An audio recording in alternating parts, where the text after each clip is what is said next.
गुलाबी, निळ्या आणि हिरव्या मोनोरेलचे कॅप्टन मुंबईकरांना थंड आणि सुखकर सफर घडवणार आहेत। 8 ते 10 महिन्यांचं कडक ट्रेनिंग घेतल्यानंतर आता 43 कॅप्टन्स मुंबईच्या मोनोचं सारथ्य करण्यासाठी तयार झाले, ज्यात 3 महिला कॅप्टन्सचा समावेश आहे। सर्व आनंदात आहे, खूप खुशीत आहेत की ट्रेन चालवणार आहे। पहिला कोणाला विश्वास बसत नव्हता की ट्रेन कसं काय चालवू शकतात, मुलगी असून भरपूर क्वेश्चन झाले। सगळे खूप आनंदात आहे, मित्र सुद्धा, घरचे सुद्धा। मोनोरेल एक नवीन टेक्नॉलॉजी आहे, एक चॅलेंजिंग जॉब आहे, त्याच्यामध्ये महिला आहे, माझी मुलगी आहे, माझी बहीण आहे, असं सगळ्यांना खूप आनंद आहे।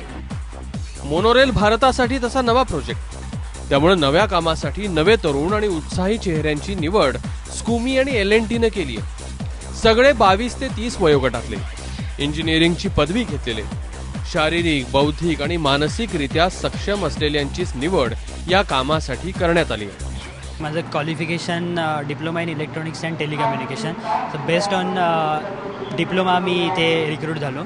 अचानक अपॉर्च्युनिटी आली की मुंबई मोनोरेलमध्ये मला जॉब करण्यासाठी, तर त्याच्यानंतर इंटरव्ह्यू प्रोसेस झाली।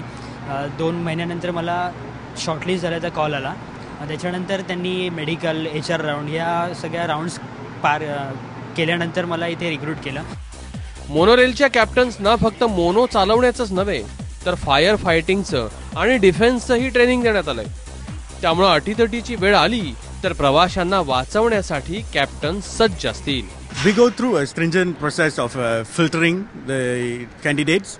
Okay, the background that we are actually looking for is actually a basic qualification in engineering.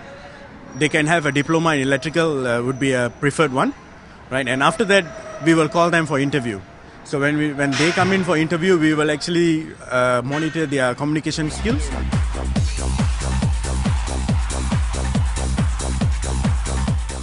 Mrityunjay Singh, ABP माझा, मुंबई।